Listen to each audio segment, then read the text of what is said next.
Well, welcome to the first Gaudino Dialogue. I'm Edward Berger from the Department of Mathematics and Statistics and the current Gaudino Scholar.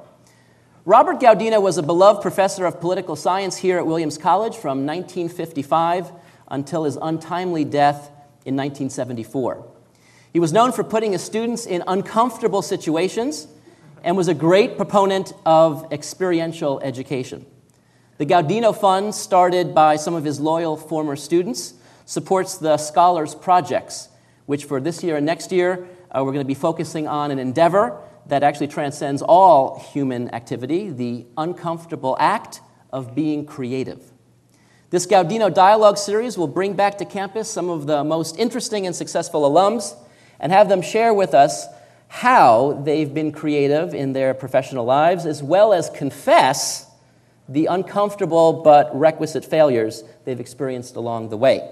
Tonight's event is sponsored by the Gaudino Fund and also from the President's Office. I want to personally thank President Shapiro for his support on this project and also acknowledge the fine work of my colleague, Carrie Green, who worked behind the scenes to make this event a reality. Okay, well now let's get down to business and see if we can make our special guest uncomfortable. I'm already uncomfortable. I suppose it's possible that you've not been impacted by the incredible professional life of our guest, Fay Vincent. It's possible, but that would mean that you would have never purchased a stock, never watched professional baseball, never saw a motion picture, never watched Time Warner cable, and of course, never drank a Coke. Otherwise, you've definitely been touched by this man. If I were to give you a complete biography about Fay Vincent, we'd be here all night, so here's the Reader's Digest version. He was born in Waterbury, Connecticut. He went to the Hotchkiss School and then graduated from Williams in Hotchkiss School, or 1960. I don't know what you're applauding. He graduated from Williams in 1960. He then went on to earn, thank you. Oh, thank you. I'm going to consider this a hostile audience now, just for the record. He earned his law degree from Yale University 3 years later. From there, he practiced law in Washington, D.C., and served as an associate director at the Securities and Exchange Commission. From there, he became the president and CEO of Columbia Pictures, and later was named executive vice president of the Coca-Cola Company. In 1989, he was named the 8th commissioner of baseball and held that post for 4 years, stepping down in 1992. He has served on numerous boards of directors, including Time Warner Incorporated, and has served as a member of the Board of Trustees on a long list of colleges and universities, including an incredible 18-year run here at Williams College. Williams College? They're very fickle. Trustee? He's been awarded around 10 honorary degrees from the most prestigious colleges and universities around the country.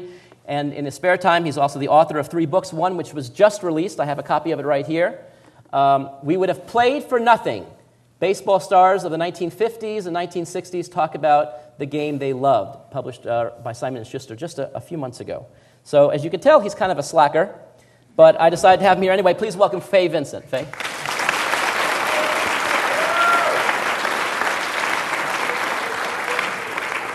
So the idea of this is just to have a free-form conversation, unscripted, we hadn't talked about this, and to hear about the interesting things you've done, especially the creative things you've done, and perhaps you can also share with us failures of any size that you want, and just talk about your life a little bit. Now, as we were coming over here, you mentioned that you wanted to make it kind of an academic event, which this is not designed to be, but you said there was something about your favorite philosopher you wanted to quote. Did you want to finish that story? Well, I've learned over the years that in an academic place like this, it's well to start with an academic figure. And I thought I might quote for you from America's leading philosopher. That is, the most prominent philosopher at work in the United States today is a man that we know by the name Larry Berra, but you know him as Yogi Berra.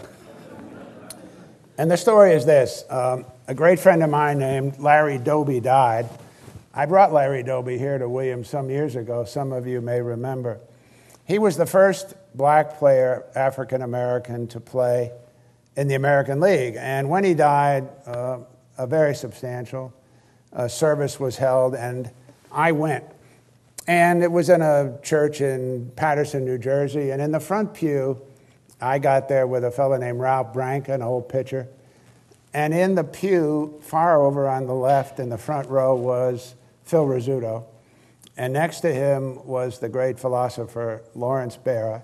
And then I went in and sat next to Yogi, and Ralph came behind me. And so Ralph, as we sat down, leans across me and says to the great philosopher, Yog, it's really nice of you to come to Dobie's funeral. Now, the following sentence, I guarantee you I heard, and you have not heard it, but this is Yogi at his absolute best. He leans across me, and he says to Ralph, Ralphie, I come to your funeral, so you go to mine. Now, could I make that up? Greatest American philosopher, in your opinion. So, Williams, you were here and graduated in '60. What was that like? You know, were you a jock? Would you consider yourself a jock when you were back? Well, yes and no. I came here, surprisingly, because the football coach at Williams in my day named Len Waters talked me into coming here. I came up here. I did not apply to Williams. And I came up here with a few other guys who played football. We had no intention of coming here. And Len Waters knew my father. My father was a very prominent Yale football player. And Waters said to me, down on Coalfield, I sort of pay respects to him periodically by going down there. He said, Fay, are you going to Yale? And I said, yes. He said, why are you doing that? And I said, well, because my father went there. He said, precisely. He said, you want to come here. He said, your father is getting better and bigger. The legend grows every day. You'll never catch up with him. Why don't you come here and be your own person? And I thought, oh, what about that? And then he said, aren't you smart? And I said, well, I guess. He said, you'll go to Yale as a graduate student. Come here, play for me. You'll be in a smaller pond, you'll have more fun, and you can go to Yale to graduate school. Honest to God, that did it. I went over to the admissions office. Life was simpler. They said, oh, well, you have good grades. You're accepted. Is that really how it happened? Yeah. And I said, so I don't know whether I came to Williams because of football. I think I did. And then I got hurt. We'll come to that. And I never played again. And I think Williams became, for me, much more of an academic institution. I think the great thing about liberal arts is that coming to a place like this, you realize how important the life of the mind is. And for me to lose the ability to play sports. And you were captain of the football team, right? I was. And it was a very important part of my life. But I lost it. And so what happened? It's a legendary story that some people might know, but tell it to us. What happened? I lived with 3 other football players on the top of Williams Hall, entry C, and we were on the very top floor, and we'd all played together. We had a great year, and in December, my roommate, Bill Meade, who's now deceased, but a good friend, was fooling around, and he locked me in my room. He took the doorknob apart, and the door opened in. There wasn't much you could do. And of course, being 18 years old, I immediately went to bed and took a nap. And I woke up, this was 2 in the afternoon, I woke up at about 4 and had to go to the bathroom. And I thought, well, I can just swing out on the ledge and go in the room next to ours, mine. And I did that. So you were going to go out the window, and you were going to kind of swing around and go into another room. Correct. Hoping the window would be open on the other side. Correct. And, of course, it was December. It was icy. I fell, and I broke my back. I hit a railing about 2 floors down.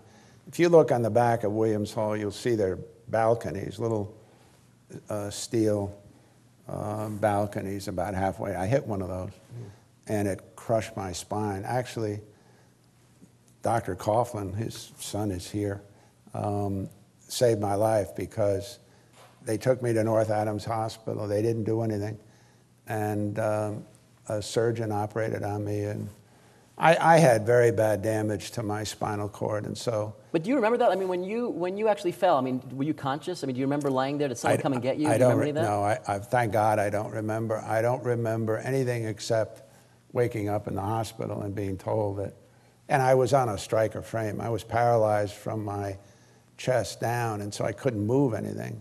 And I woke up, and I realized that I was in bad shape. This is your freshman year, December of your freshman year. Now, we talk about success and failure. That was a failure of judgment. I give a speech regularly in which I say I made some very bad mistakes. And one of the huge mistakes was at 18 going out on that ledge. On the other hand, what it did was it changed me from somebody for whom football was very important to somebody for whom the life of the mind. I had no physical ability whatsoever. I couldn't walk very well. I couldn't run. And in some sense, it made me a much more dedicated and active student. I became very interested in all the other things that went on beside football. And for Williams College, it seemed to me, I got a lot more out of it in one sense, though the injury and the accident has affected me for the rest of my life. I mean, there's not a day that goes by where I don't, I mean, just getting in here tonight is a big burden. On the other hand, I made the mistake, and what we learn in life, I'm now 70, is that there's a certain ruthless sense of honesty about life, and that is when you make the mistake, you pay. What about in terms of empathy? I mean, it's hard to imagine your personality and who you would be if you didn't have that accident, of course. You can't kind of go back and replay the movie that way. But, I mean, do you think that you were more sensitive to people that either had problems or issues or were downtrodden? Do you think that affected kind of your mindset, how you looked at the world at all? I'm sure it did, although thinking back on it, it's hard to imagine what I was like at 18. I mean, it's hard to remember the mindset. Big drinker? No, I didn't drink at all. I had no money. I came here on financial aid. Indeed, Hank Flint, who was here, helped me through Williams with very generous support from the financial aid program. And I think without that and without Hank, life would have been very tough. My family didn't have any money, and it wasn't important to me. It was important to have enough to go to a place like this. But I've always thought that those of us who came here on financial aid owe a special debt. And I did some research, and the disappointing thing is that of those of us who came with financial aid, we generally don't give any more than the people who came here without financial aid. You would think that David Presky and I and others who came here with help, certainly in my class, would be more generous, but on average, we're not. I don't know what that says. It's a little depressing to me. Well, or maybe they just didn't make any money. Maybe they stayed poor their whole Maybe the scholarship guys had to go out and make money. Okay, so you what did you major in at Williams? History and French. History and French. Fred Rudolph of the history department. Yeah. Did you have Fred? Was he any good? I had Fred. Yes, he was very good. And I remember something I don't think anybody of my generation will remember but and that is, I used to drive from here to New Haven regularly, and to go that route, you go through a little town called Litchfield, Connecticut.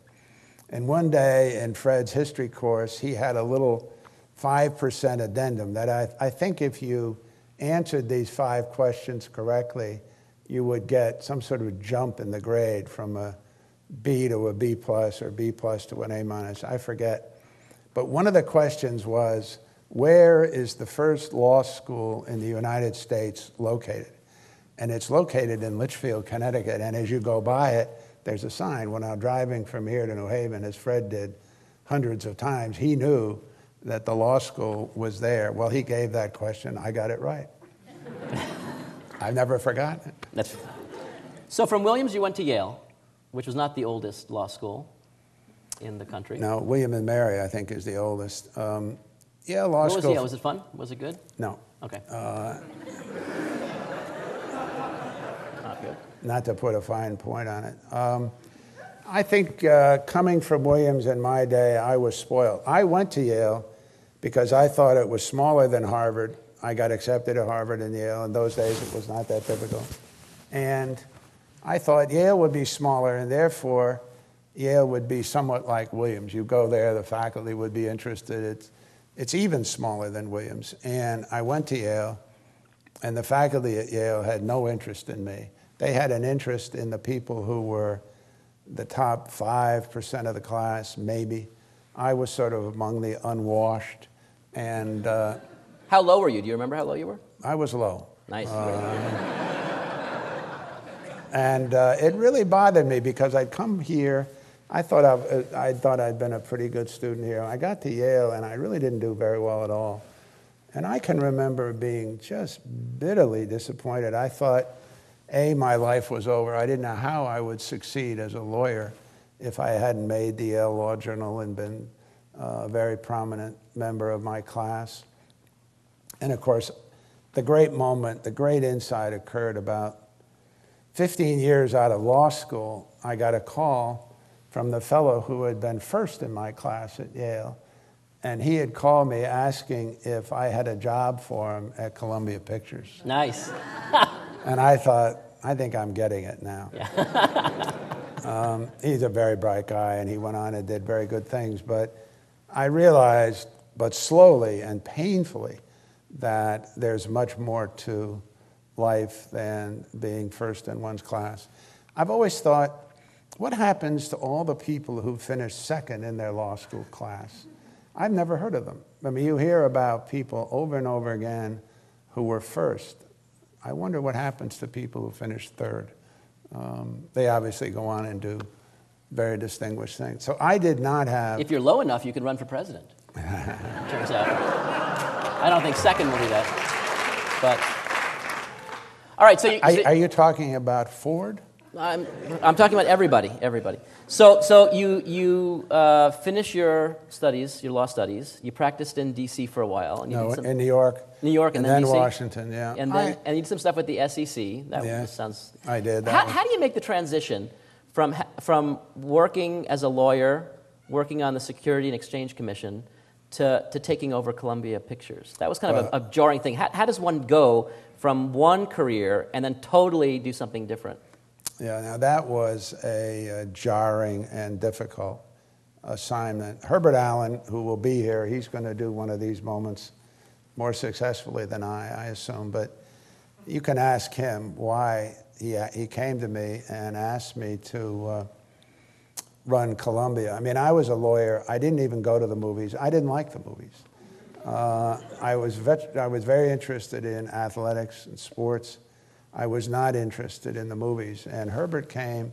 Columbia had a mess. There was some corruption. And I was at the SEC. In one sense, I was Mr. Clean.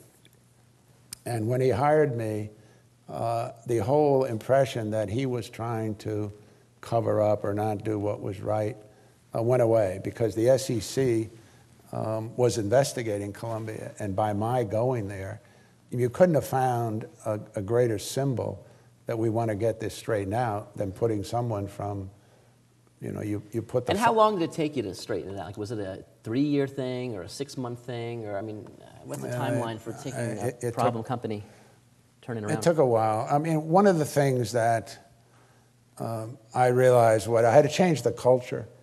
The culture in Columbia when I inherited it was bad. People were chiseling. There was a lot of sort of penny-ante corruption.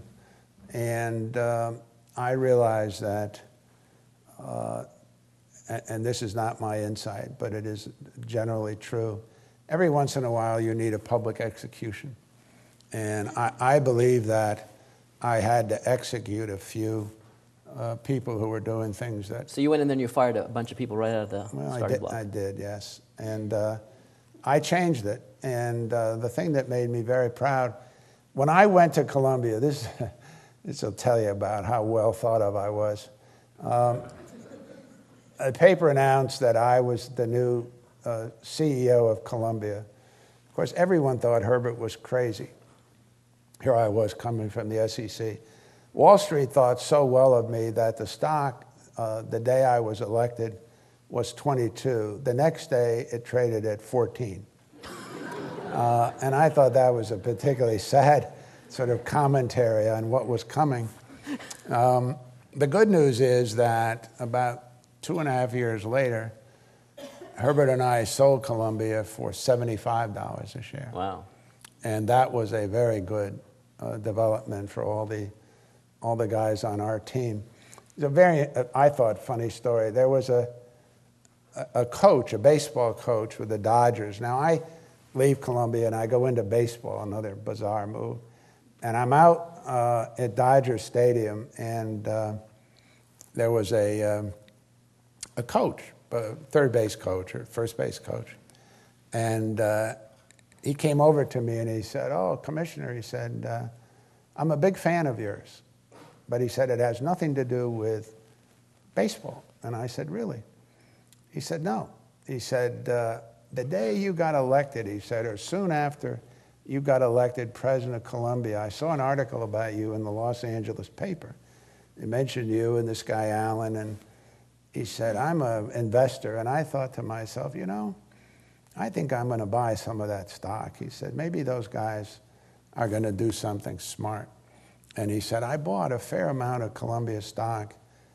And he said, "Boy," he said, "you made me very rich." And I thought, and Tommy Lasorda was there, and he said, "Yeah, but what's he done for you recently?"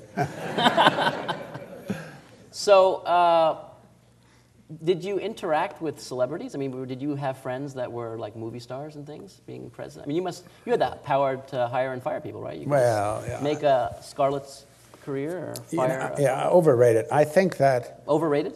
I think your statement is overrated. I ran the company, the studio, which is where they made the movies, was in California. The trick was to get the right people in the right job doing the right thing. I never quite got the movie business to do as well as I would have liked. We never had, running Columbia, a really great movie executive. So we did fairly well. We could have done better. And yes, I dealt with the movie stars, celebrities, if you will, largely because they would come sort of making a state visit.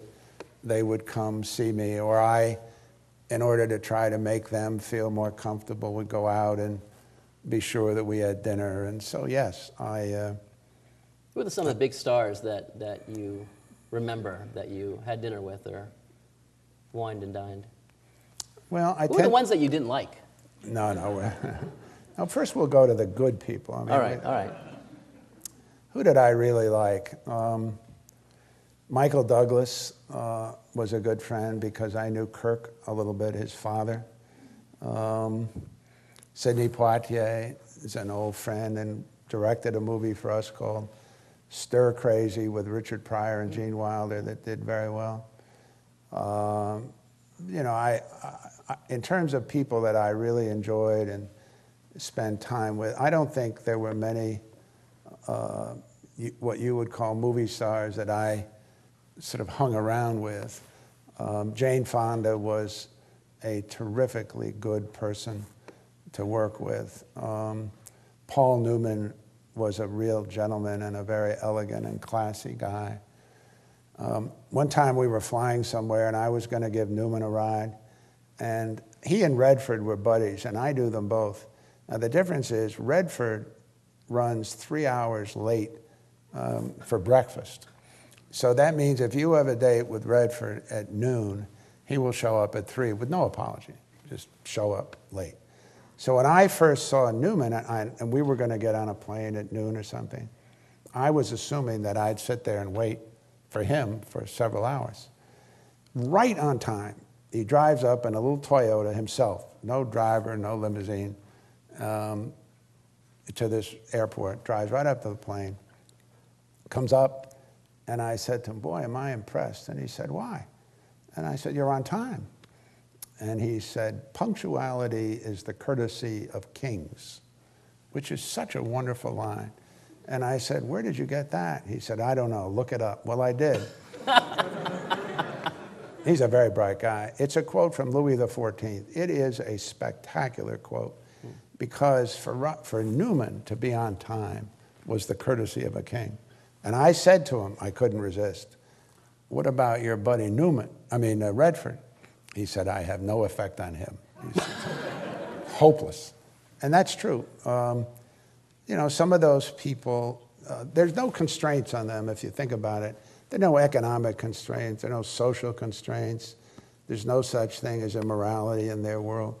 And they lead lives that, except for the criminal law, there's no barrier. I mean, there's nothing that keeps Robert Redford or Paul Newman or any of those people from doing anything. Right. And you can see that in the paper as you read. And yet, a guy like Newman is a very decent Michael Douglas, and I tended, because I was such a suit, as they would call it, I was such a straight guy.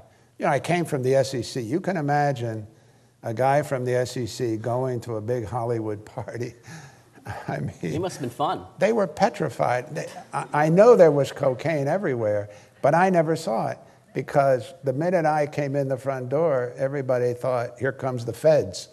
And, they would, and I know because people told me the minute I left, everything changed.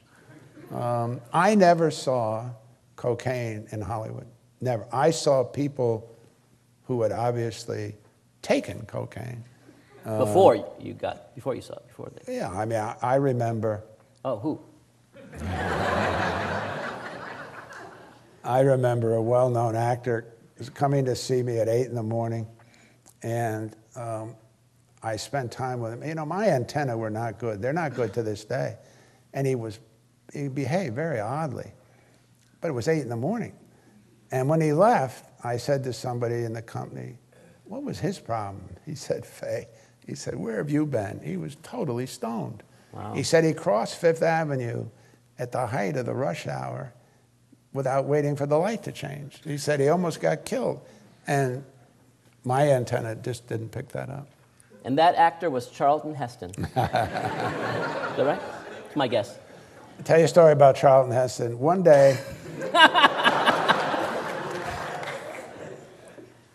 we had a series of films nominated to be the Academy Award film. And Charlton Heston was to open the envelope. And we made a deal with him. I liked him. I didn't know him well, but the deal was, Charlton, when you open the envelope, if it's our film, pull your ear. Because, there's a delay between opening the envelope. So honest to God, I think it was Gandhi. He was announcing the film. He opened the envelope, and then it's sort of this totally grotesque gesture. He went, pulled his ear.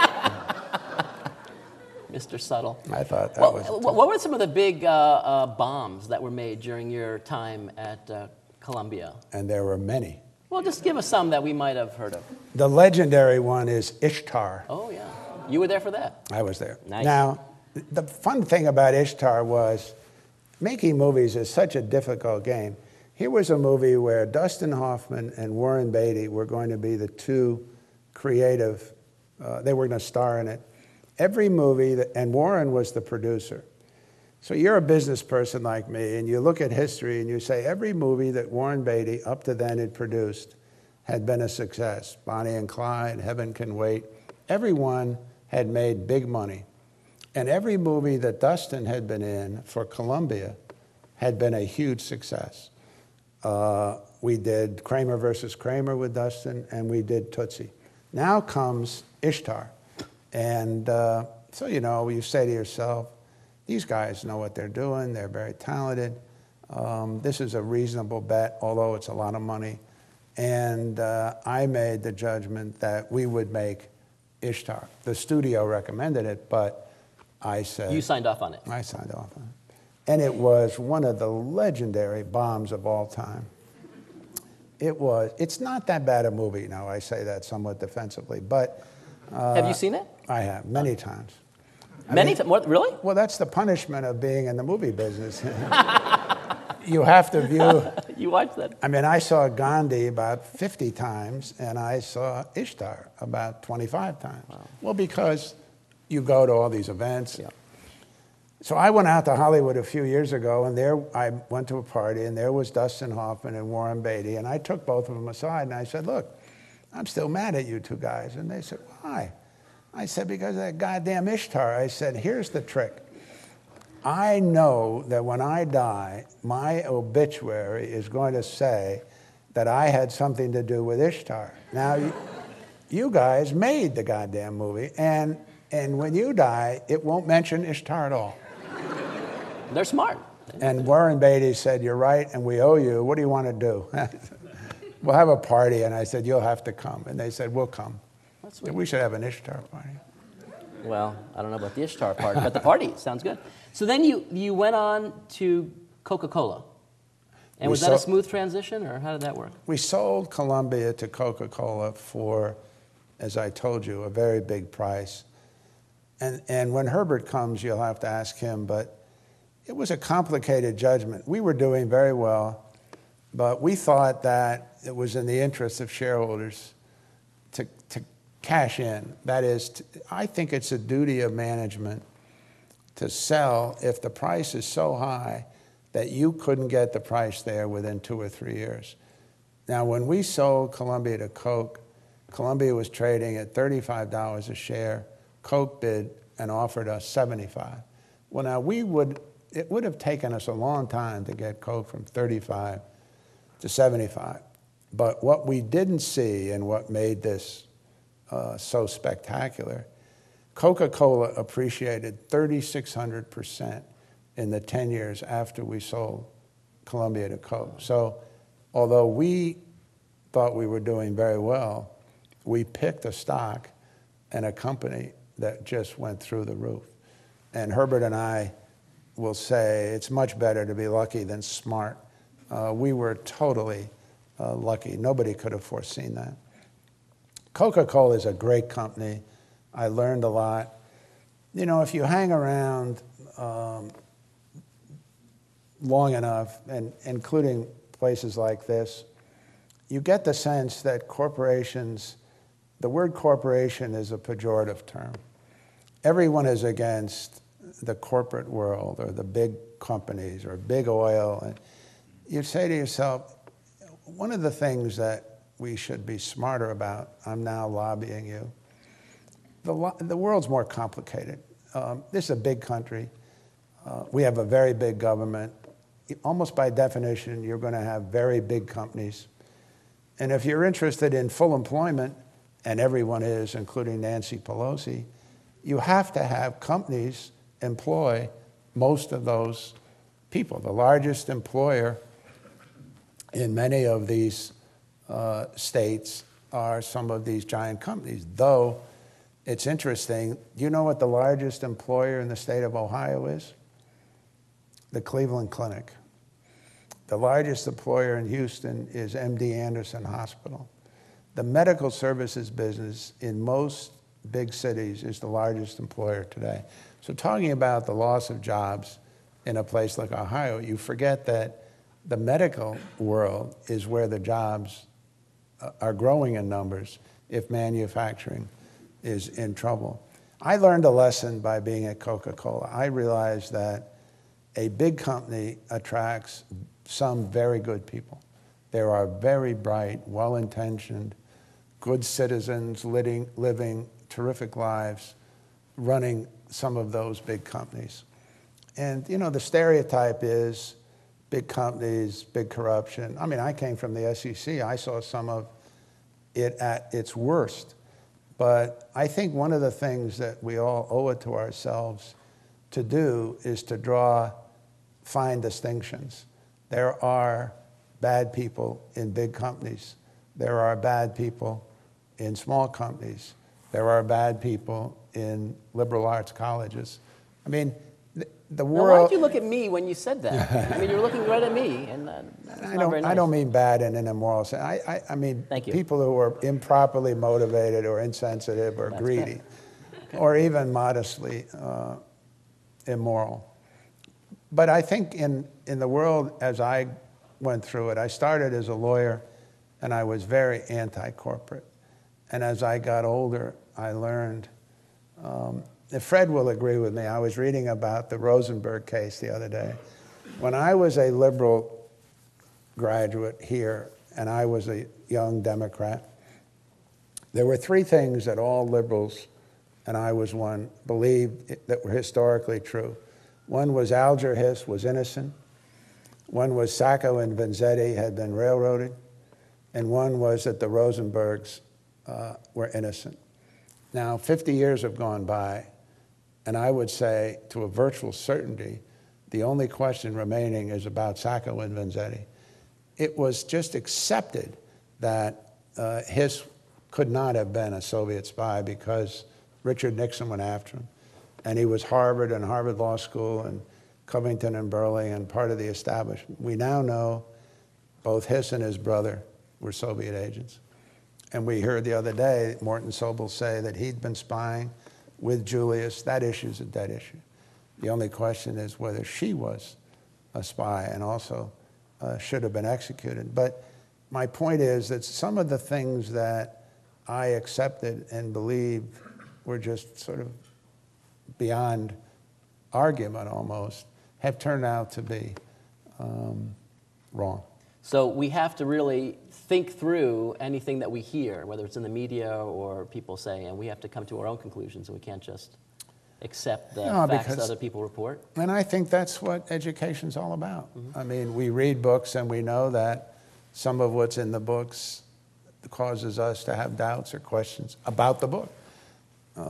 I've always thought that when I knew most about something that was the subject of the newspaper or magazines, and I really knew the subject, often what I was reading was very superficial and not complete or even distorted.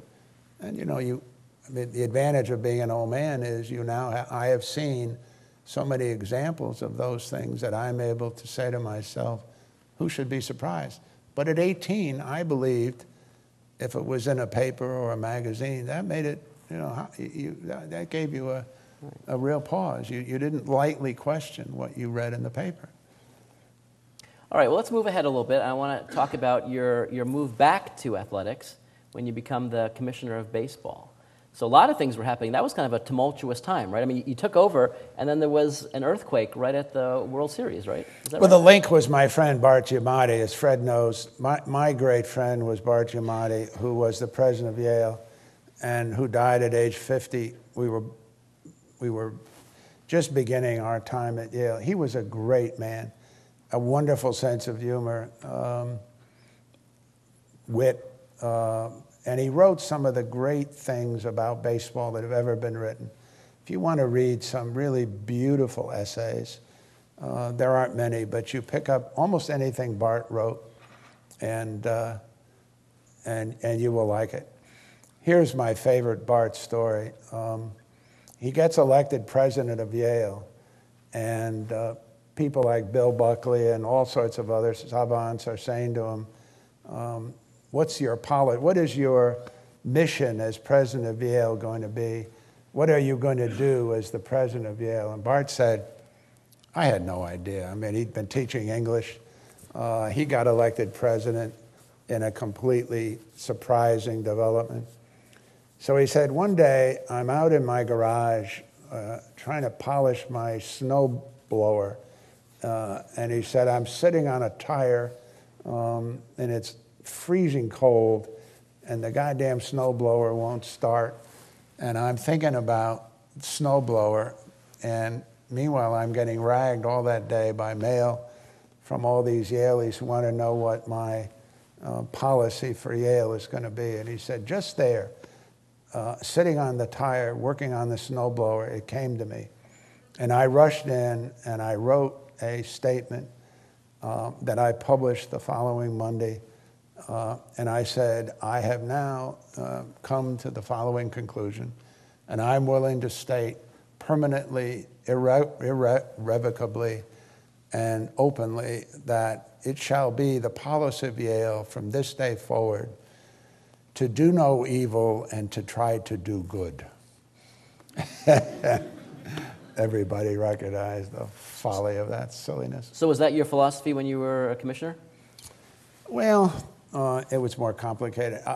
The baseball commissioner's job is a particularly impossible one. You are elected by owners, and yet you are supposed to represent the baseball community as a whole, the fans, the players, and the owners. But because you're an employee of the owners, the union and the players treat you as one of them, and they will not, in many areas, obey or listen or pay much respect to anything you have to say. So on the one hand, it's a very politically difficult job. On the other hand, it's very visible. The number of issues, it's complicated. People care about baseball with an enormous passion. And Bart and I went there thinking that we'd do it for a little while. I don't think we were silly. I don't think we thought we'd be there forever. But we thought we could make some changes. One was in the issue of race. In our day, the issue of getting more blacks into management in baseball was important. We tried to work at that. A variety of other issues. I was happy to do it with Bart. I thought he would be the visible public figure, do all the speaking. He was a magnificent public speaker. When he had to speak and I was with him, he would say to me, I got to go up there in a minute. He always called me Dep, as in deputy. And I called him Angelo. His real name was Angelo Bartlett Giamatti. And I said, I think I prefer Angelo. And of course, he preferred Bartlett. And so I would say, Angelo, what do you mean? He'd say, well, using the piano analogy, he said, do you want me to go up there and give you just the melody, or do you want ruffles and flourishes and a lot of the right hand? And I would say, give me a lot of the right hand. And he would go up and start with Aeschylus and go through the Greeks, quote Dante at great length. That was the ruffles and flourishes. I loved him. I brought him up here once. Williams gave him an honorary degree, and he spoke. He was a magnificent person, and he made one, you talk about a mistake in life. He had one mistake, and it cost him his life. He smoked 5 packs of cigarettes a day. And he knew that that was dangerous. But I think he always thought that he'd get a warning and then he'd cut back or something. Well, he didn't get a warning. It killed him. He was 51 years old. And people said, was it Pete Rose or all the other issues he had to deal with? It wasn't. It was 5 packs of cigarettes. That's under the heading of, excuse the Latin, verbum sapiens, a word to the wise. So then you were named commissioner, right? Well, he died, and the question was, baseball was in a tough spot. I don't think anybody really knew me very well. I don't think they had any illusions, but they were heading into a labor confrontation, so they wanted me to do it. I knew that it was going to be difficult without Bart. He was a very good politician, and I knew I probably wasn't as good. It turned out I wasn't anywhere near as good. And so I did it. And almost immediately we had a big labor. Well, the first thing we had is an earthquake. I was commissioner about a month, and we go to the World Series, and the earth starts shaking. I mean, you come from Williamstown or New Haven, you don't know much about earthquakes. And I'm standing in front of the commissioner's box, and I thought a squadron of bombers had flown over. It sounded just like 10 B-52s had flown over the ballpark. And I'd never been in an earthquake. And the noise of an earthquake is simply overwhelming. We dealt with that and a variety of other issues. So I had a tough run in baseball. I think luck plays a big part in life. I had bad luck in baseball. I've had good luck. What was the biggest lesson that you learned from that experience as a commissioner? Biggest life lesson? You know, I failed. I mean, I tell people there are 3 great failures in my life, and I think there are lessons for young people in them. One is I went out on the ledge which was a really stupid thing to do, and I paid for that for the rest of my life. A mistake of judgment. A failure of performance. I didn't do as well at Yale as I might have, and I didn't have the academic record I would have liked. It's a failure of performance. And then in baseball, I couldn't convince the owners that the union was, they couldn't break the union. The owners thought that if they all got together and were very adamant, they could break the union and cause it to crumble. And I couldn't persuade them. There I was right substantively. I didn't have the skill to get them to avoid that confrontation. I quit. They then had a really major fight with the union. The union won, and the owners will never take the union on again. But I had to be the one to sort of be sacrificed, if you will. And the life lesson is that there's some things you do, even if you think you are correct, you're going to be fired or pushed aside. Dean Acheson, was fired by Roosevelt early on, and he wrote a line which said, "There's nothing so noble and gratifying as to be fired for a reason you're convinced is correct." And Acheson then came back with Truman. But I read that and I thought, that's a very good insight. Sometimes Acheson recognized you're going to get fired, and the question is why? I mean, what was the reason? And as far as I'm concerned, it's an embarrassment. I would rather have left baseball on a high. I would rather have left it with everybody applauding gently and politely instead of booing. But the people... Were you booed? Were you really booed? By the owners. But no, not by the public. The public, having a problem with the owners in baseball is like being insulted by Saddam Hussein. You can't lose. Are you friends with George Steinbrenner? What's your story with him? I would say friend, no. No? He's a Williams alum. I'm aware of that. Okay. Thought that might help. Thought we could bridge the... It didn't do much for him, and it didn't do much for me. Steinbrenner is an interesting character. Some of you know him very well. He has done some things here that are really extraordinarily noble. For example, Len Waters was the football coach, the man that talked me into coming here. He retired, had no money, lived in Florida, got Alzheimer's, and one day, long before I'd ever met George Steinbrenner, I was at Columbia Pictures. He called me, and he said, "Fay, I don't know you, but you know and you like Len Waters." I said, "Yes." He said, "I know and I like Len Waters too. He's down in Florida. He's broke. He doesn't have any money. He and his wife, Amy, both have Alzheimer's." And he said, "I want to collect some money from people like you and me to support him. If we get $100,000 a year, we can afford nurses around the clock, and the two of them can stay home until they die." He said, "Will you help?" And I said, "Sure." He said, "Will you call your friend Herbie Allen?" Now, Herbert Allen hates the name Herbie. And I used to say to him, "I can tell whether someone's a friend of yours. If you don't know him but want to be thought of as knowing him, you may call him Herbie. If you call him Herbie, all of us who love him know you don't know him." Right. So George said, "Will you call your friend Herbie?" I called Herbert, and he contributed. And every year, Steinbrenner would call me. He'd say, "Fay, it's that time of year. Could you send your check in? Will you call?" Now that is a very generous and good and endearing and noble thing. And one has to celebrate that for George Steinbrenner. There are other things that I got involved with him on that are pretty ugly and distasteful.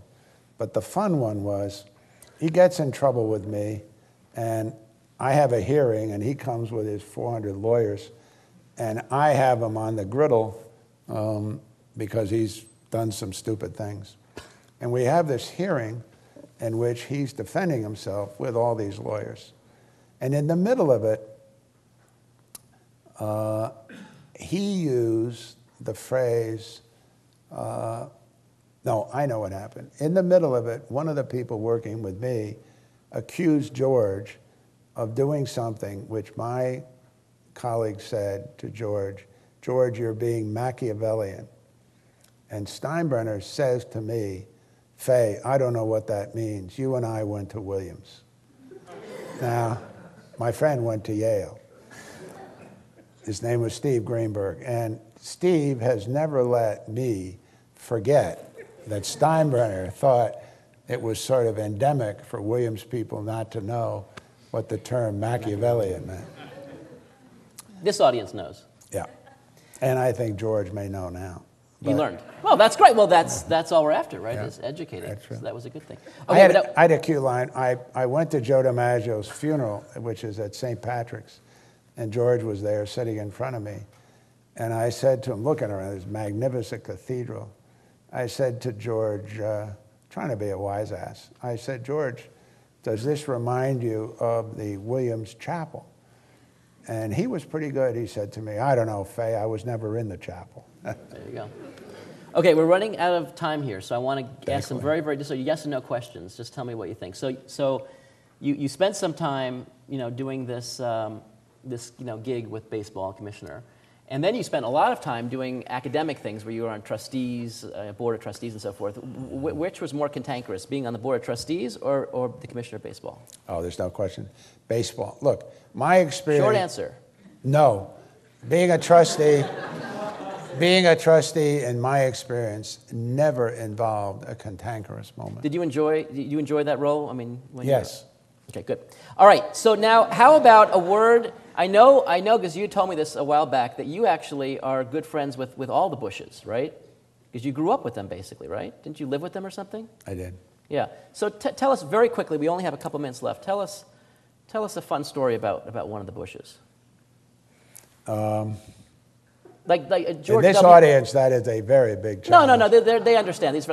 Tell the story. In 1956, just before I came to Williams, I went to Texas and I worked for an oil company that was run by George Herbert Walker Bush, Bush 1, or as they say, 41. And he was then 32 or 3 years old. He'd just come back from World War II. He had been shot down. He represented to me everything you could want in a young businessman, a great family. The President of the United States today was then 9 years old. He was known affectionately as Georgie, and he was playing Little League Baseball.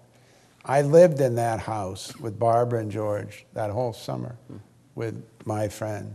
And I came away with an enormous affection for Barbara and for George Bush Sr.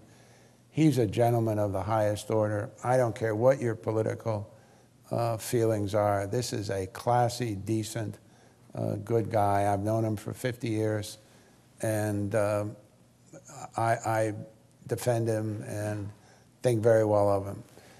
Young George, as we say, 43, ended up in baseball with me. He was the controlling person of the Texas Rangers, and we would work together. And every time I had trouble with him or he got a little obstreperous, I would say, George, you must remember that I'm one of the few who's seen you play Little League Baseball.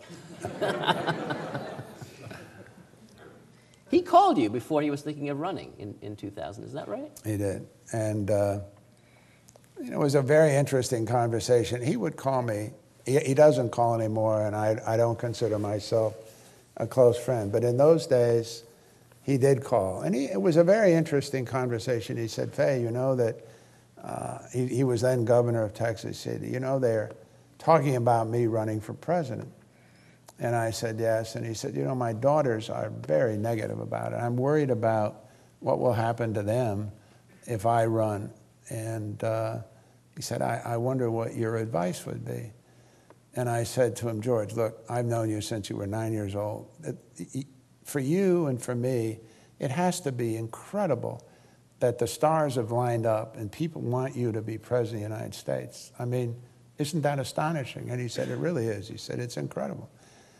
And I said, think of yourself at 85. You're now retired. You're up in Kennebunkport, and you're looking out over the ocean, and you're looking back on your life.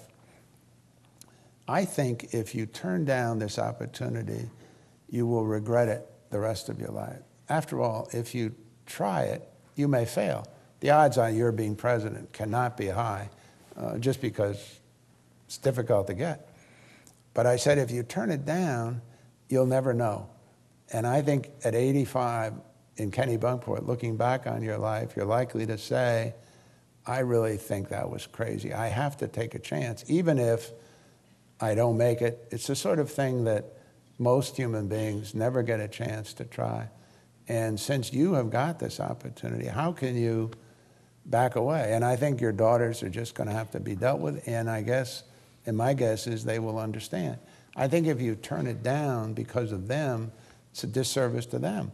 I mean, it may turn out that they really would have been delighted to have you run. Now, the fact that he ran and won, and makes the whole thing sort of bizarre. But, I mean, imagine that here's a fellow that we all sort of grew up together, and here he is in a position to become president of the United States. It was an incredible, and then he said to me, you know, I think that's good advice. I had the feeling that he'd already made his mind up before he called me that I was really confirming a decision that he'd previously made.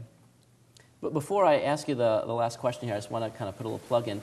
So our next Gaudino Dialogue is going to be Tuesday, October 21st. At 8 o'clock, it's going to be Janet Brown from the class of 73, one of the first females excuse me, to graduate from Williams. She's the executive director of the Commission on Presidential Debates. So all the presidential debates, I think there's going to be 3 of them and 1 vice presidential debate that are coming up in the next few weeks. She's running the show for all of that. She's going to come in here the week after the last debate, which happens at Hofstra, and she's going to talk about creativity and leadership in D.C. So come out for that. Tuesday, November 11th is going to be Herbert Allen, your buddy. We'll ask him about you. And then December 3rd, we're going to bring in a Deborah Robinson, class of 78, who's a social activist out in California. So before I let you go, first of all, you were saying that, you know, people that were on financial aid, you were on financial aid here at Williams, and you were saying that, you know, some people don't give as much. So you did all right. I mean, if you measure success by, like, money, you said yourself, you know, you made some money with Coca-Cola, and you made some money with Columbia, so you did all right. And that must have been kind of a neat experience to go from financial aid to this kind of success that you've enjoyed. It was announced, I guess in March, Morty announced that you made a $7 million gift to Williams, specifically earmarked for scholarships for financial aid. Well, and really to honor Hank Flynn, who's sitting here, and I think he might have come even if I hadn't made the gift. When you look back at that journey from the beginning, you know, where you really needed resources to being a beneficiary to be able to offer future Williams students, you know, that kind of opportunity, what goes through your head when you make a decision like that to make a very generous gift and for that cause? Well, I don't think money was ever that important to me. I don't think I set out with any specific intention of becoming wealthy. I mean, I never expected to be financially successful. But I did think that there was an obligation of whatever dimension to be thankful to the places that had been so good to me. I mean, I went to Hotchkiss on a scholarship. I came here. I went to Yale. Places have been remarkably good to me. And I think I had one of the great educations that was available in my generation. I don't think you could find 3 schools of higher quality. Certainly you could find schools as good as Hotchkiss, Williams, and Yale, but you would have a tough time arguing that there were many places I could have done better. I think there's an obligation on the part of all of us to say thank you. And I think Williams is one of the places that made a huge difference to me. And I think Herbert will say that, and he certainly didn't come here on financial aid. One parting advice, life lesson, or something that you would want to pass on to the current Williams students that you wish you knew when you were here that would have been helpful as you look back now? You know, I think the lesson of life is to be skeptical about stereotypes. I think the trick is to recognize that in our culture, there are a whole bunch of things that are ingrained into us in a variety of ways. We call them stereotypes, but I think the education and the benefit of being a reasonably intelligent person is to recognize that the stereotypes are often not accurate. And that goes for someone who came here like me, if you believe it, as a football player. I'm almost embarrassed to say that I did that, but I love playing football. I don't regret coming here as a football player, but life is more complicated. And the stereotype of the football player is not as bright as the rest, had to do a variety of things to get through. And I don't think that was true in my time, and I doubt it's true today. But I think stereotypes is a good way of suggesting to people that we have to be much more discriminating in our judgments. Keep an open mind. Well, skeptical. Fay, thanks. Thank you.